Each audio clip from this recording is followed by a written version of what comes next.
خبر بدیم اینا خدای تعالی نصیب گردون امروز در محفل توی عروسی شاگردش همچو بلبل با موعظه‌اش هم شنیدیم. خداوند خیر دنیا و آخرت نصیب بگردونه. ان شاء الله همین توی عروسی شاگرد برای استاد است که همین از فرزند برای پدر است، همون خیلی عزیز است، همون خیلی دلنشین. واقعا الحال در همین محفل شیشتما خدا شاهد است و خدا قسم به همین قاری میر علی غیبته میکنه. غیبته حسد است. چرا حسد نگفتم و غیبته گفتم؟ به خاطر اینکه حسد یک معنی موجود هم داره، یک رمزی بدبینی و حسادت یک کثافتی داره. اگرچه که حسد هم دو نوع میشود. حتی در احادیث پیامبر صلی الله علیه و سلم ببینید که حضرت کلمه حسد به معنی غیبته را استفاده کرده است.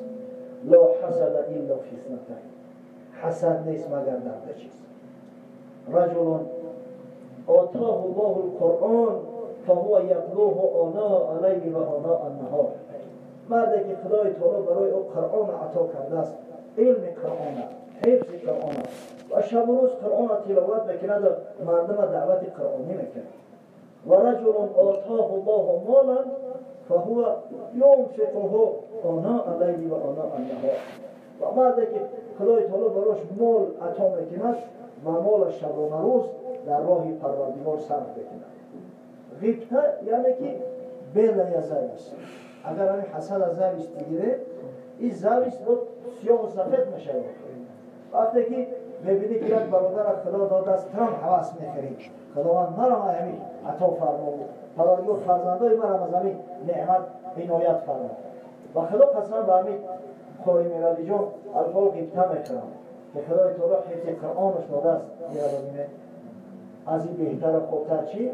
خیرکم من تعلم القرآن و علمه. بهترین شما کسی است که قرآن می آموزد و به دیگران می آموزاند. و دیگر اینکه این قرآن بزرگترین هدیه و دستاویزی است که ما همراه خودمون با قیامت میبریم. فردا روز قیامت وقتی خدای تعالی از نعمت‌ها سوال کرد، می توانیم با سر بلند گوییم که پروردگار در عوض نعمتات من قرآن حفظ کردم، در سینم قرآنی از روشن آوردم. و همچنین پروردگار امروز بهترین متاع دنیا زن براش عنایت فرموده است. لذت دنیا زن دندان بود، بی زن دندان جهان زندان بود. الحال ایشان کاری حدیث پیامبر صلی الله علیه و سلم فرمودند که حدیث امام مسلم است. حضرت گفت دنیا متاع و خیر متاعها المرأة الصالحة. دنیا اگر متاع باشد، استفاده شونده باشد، بهترین متاع این دنیا زن صالحه است. و من با پدرش حاجی شمسورای برادرم غیبته میخوام. واقعا فرزند خوب، فرزند صالح، فرزند عالم، فرزند قاری هم آبرو و عزت پدر در دنیاست، هم شرافت سربلندیش در عالم برزخ و هم رو سفیدیش فردا روز قیامت. غیبته بر اون میخورم که خدای تعالی نعمتش داده است و نعمت در راه خدا صرف میکنه. ببینید فرزند حافظ قرآن کرده است، امروز با سعی تلاش فرزند خاندار میکند و در محفل توی عروسی بزرگوار را باز دعوت کرده است که از خدا و پیغمبر صحبت شود تا اینکه خیر و رحمت در خاندان شما در امر جان این نوعروسا نازل گردد. پروردگار از جمیع بلا و آفات حفظ کنه و خداوند دنیا و آخرت را آبادان بگرداند. پروردگار همون نوسعات هم مثل فرزند حافظ قرآن خادم دین آمین.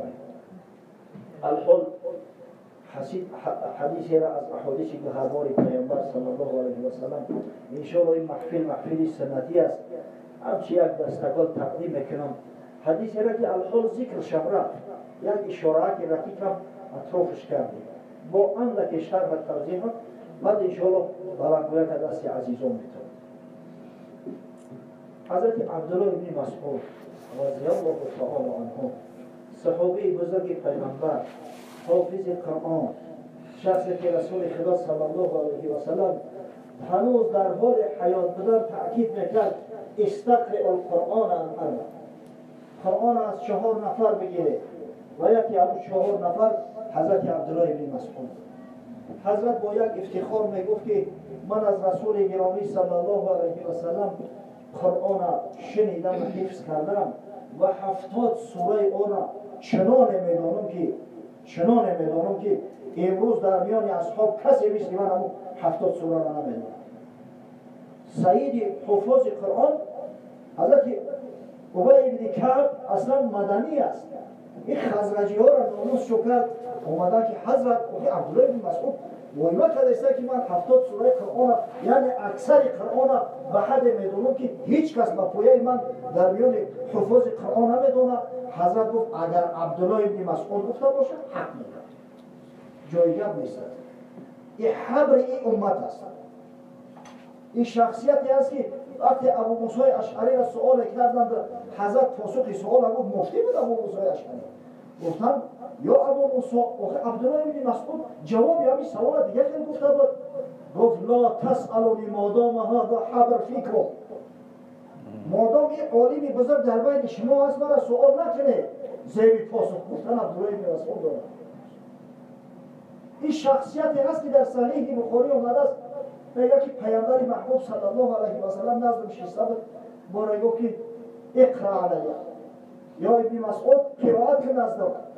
میگه گفتم یا رسول الله اقرا علیک و علیک انزل، اومد چه جرأت بکنم قرآن را که بر شما نازل شده است در نزد شما تلاوت کنم. حضرت گفت فإنی احب ان اسمعه من غیری، من دوست می‌دارم که قرآن را از یک کسی دیگر بشنوم، خاصتا از حضرت عبدالله بن مسعود. این بزرگمردی هست که حضرت عمر برای تعلیم مسلمانان به شهر کوفه نوبنیاد فرستادش و در یک مدت اندک شهر کوفه را بر مرکز علم و تعلیم و تعلم اسلامی مبدل کرد که دیگر از اطراف و اکناف مردم برای آموزش علم به کوفه می اومدند. حضرت علی وقتی وارد کوفه شد دید 4000 عالم و متعلم در کوفه سکونت میکنند.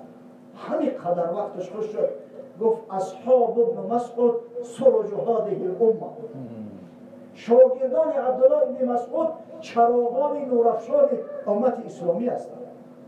ما افتخار با او داریم که الحمدلله مذهب مهذب امام اعظم ابو حنیفه سرچشمه از همین روایات از فتاوای عبدالله ابن مسعود میگیرد. حضرت از رسول گرامی صلی الله علیه و سلم حدیثی را روایت میکند که حدیث در صحیحین آمده است، در صحیح ترین کتاب‌ها بعد قرآن عظیم شرف که رسول گرامی صلی الله علیه و سلم فرمود لا حسد الا فی اثنتین، و هیچ چیز غیبت نخواه، حواسی هیچ چیز نخواه مگر دو چیزی را. رجل آتاه الله القرآن فهو یتلوه آناء اللیل و آناء النهار. اول مردی که خدای تعالی بر او قرآن هدیه کرده است. واقعا قرآن هدیه پروردگار است. حفظ کردن قرآن آسان است. یک شعر از یاد کردن نمی شود، یک آبشی تکرار از خود کردن نمی شود. اون قرآن را که سبحان الله 114 سوره 6236 آیت به قول معتبرتر و اصحتر 340,740 کلمه دارد. این حفظ کردن از حفظ در بین مردم خواندن مگر کاری آسان است؟ اذکر الله کاری هر اوباش نیست، ارجعی بر پای هر قلاش نیست. و هر کسی خدای تعالی نصیب ببینه که قرآن حفظ بکنه و هر کس خداوند نصیب نمیگردونه اینا. پس باید وقتی حافظ قرآن را دیدیم خاصتا حافظایی را که با علمشون عمل میکنن، با تقوا هستن، پاکیزه هستن، دامان پاک دارن، باید حوض بخریم. ای کاش که خدای تعالی ما را حافظ قرآن کنه، ای کاش که فرزندان و نبیره‌ها را حافظ قرآن کنه. واقعا چیزی هست که میسازد که حوض شد بخریم. حضرت صلی الله علیه و سلم می‌فرماید مثل المؤمن الذي يقرأ القرآن مثل الأترجة ريحها طيب و طعمها طيب. مثل مؤمنی که تلاوت قرآن میکند مثل اتروجه را میماند. اتروجه یعنی سیتروس، اپلسین، ماندارین، ببینید هم بوی خوش داره، هم لذت خوش داره، هم میخرید لذت میبرید و هم از بوش دیگرها استفاده میبرد. انا این مؤمنه که قرآن تلاوت میکنه، مادام که مؤمن است حکم انا توجه داره. و مثل المؤمن الذي لا يقرأ القرآن مثل التمر طعمها حلو ولا ريح لها. مثل مؤمنه که قرآن نمیخونه مثل اینمی خرما را داره. ببینه شیرینه هزار که بو بکش بوشو نمیفهمه. اگر یکون مرچه های یکون پشه بوی ایره نفهمه ما قدرت استشمام بوی ایره نداره. پس باید که به حافظای قرآن، به خادمای شریعت، به خادمای قرآن، به بلبلکای باغ قرآن حواس بکنیم، از خداوند تقاضا کنیم، طلب کنیم، دعا کنیم که خداوند در خاندان ما را همه حافظای قرآن مقصد پیدا کنیم. الله من قرأ حرفا من القرآن کان له به حسنه، ولی ثواب میکنه. حضرت میگه هر کسی که یک حرفی را از قرآن بخونه خداوند میگه برای او امر میکنه در نامه اعمالش یک حسنه مینویسه. و الحسنه بعشر امثالها، این حسنه 10 ثواب داره. برای هر حسنه 10 ثواب است. حضرت گفت لا اقول الف لام میم حرف ولكن الف حرف و لام حرف و میم حرف. من نمیگم میگه که الف لام میم که دائم بشنوه ابتدا آیه اولی چندین سوره های قرآن تشکیل میکنه یک حرف است. نه، الف یک حرف است، لام دوم حرف است، میم سوم حرف. با همین یک الف لام میم خواندن یا شنیدن صاحب 30 ثواب میشه. اگه تصور کنه که الله اکبر، شخصی که قرآن از حفظ میدونه برای آنکه او در حفظ بیسته هر روز باید تلاوت کنه. هر روز باید مشق کنی. این چقدر ثواب است. خدای تعالی خودش دانا است که مقدار او ثوابا به چند برسیده باشد. در زمان حکومت حجاج ابن یوسف ثقفی، حجاج ابن یوسف حاکم عراقین بود، والی عراقین. در زمان عبدالملک ابن مروان اموی میگه همه حجاج ابن یوسف این بدبخت ظالم است و بعضی کارهای خیر هم داشت واقعا. از جمله امر میکنند که قرآن شمارش کنند. اگر شماره آیاتش معلوم است، قرآن چند کلمه دارد، قرآن چند حرف دارد، همه را که حساب کتاب کنید. امام حمانی در تبیین القرآن آورده است، یک چند عدد آورده است، میگه همین قول اصح همی است که قرآن عبارت است 340,740 حرف دارد. 340,740 حرف. اگه این را به 10,000 بزنید 3,407,400 ثواب. اوشه بخواه بگر با یک تلاوت قرآن و با یک خواندن قرآن 3,407,400 ثواب میگیرید. خدا رحمتش کنه شیخ ابوبکر عیاش یکی از روات 14گانه قرآن است، راوی قرآن است. حضرت میگه در حالت سکرات به دست در بیماری خواهرش بالاش گریه میکنه. یک وقت چشمش میکشه یکی خواهرش گریه کرده است. و میگه زن جاهل بالای کی گریه میکنه؟ بالای شخصی که 4,000 بار ختم قرآن کرده است. حتی در یک روایت دیدم میگه بالای شخصی که 18,000 بار ختم قرآن کرده است. تو گریه را بر خودت بکن و برای من فقط همین جمال پروردگار نمیرسد.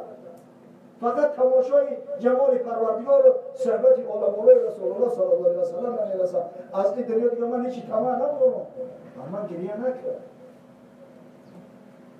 هیچ میدونی که آیینی تو چیست؟ هر کس بخیرش آیین داره، رسم داره، رفتار داره.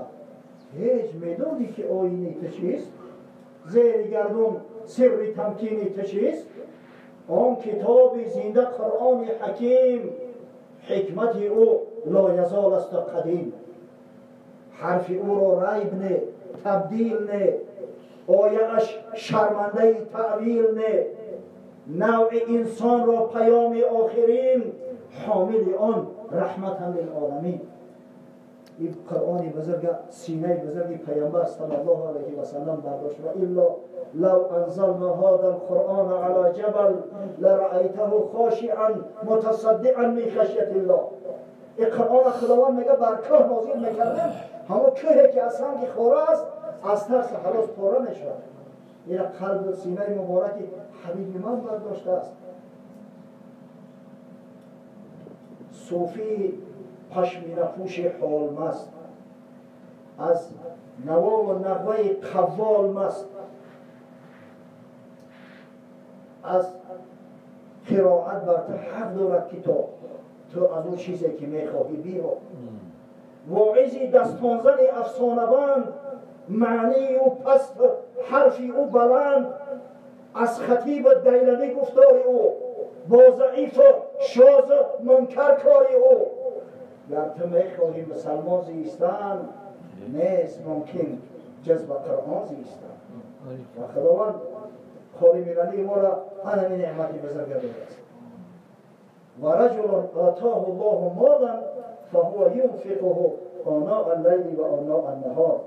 مردی که خدای تعالی مال عطا میکند، مال حلال از وجه حلال، و این مردی خوب صالح همون مال در راه خدا صرفش میکند، شبانه روزی در راه خدا صرف میکند. مگر این صرف کردن مال در راه خدا نیست که فرزند برای اون که یک حافظ قرآن تربیه بیابد، میدونه که چقدر آدم‌ها خون جگر میخورند.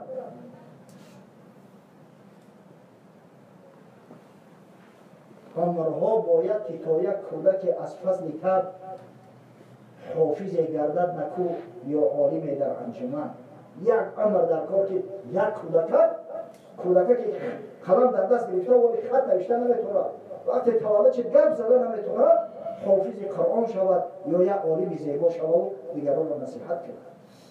یک امر مریض در کار است، خیلی خراجات در کار است، هیچ کس از پیش خود چیزی نشد.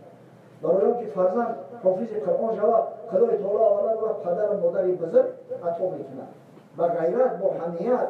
فرزند شرین است، زنه گریه را برداره که بچه من کجا میبری، من اگه داری فرزندم سیر نشیدم، از کجا اون فرزند حافظ قرآن شود. پدر دیمش نشود که یک خلطه و دو خلطه‌وار برای طول ما را بخره، از کجا فرزند حافظ قرآن بشود. کاری هر بز نیست خیر من گفتم. در عهد و در زمان حیات تابعین، عصر تابعین در نظر دارد، امام اعظم ابو حنیفه را مثلا خورترای تابعین محسوب می شود. در شهر مدینه منوره در مدینه الرسول مرد میزیسته است به نام فروخ، کنیش ابو عبدالرحمن دارد. این شخص از همین نورش دانسته بشود که مردم عجم است، همین مردم سرزمین های خود.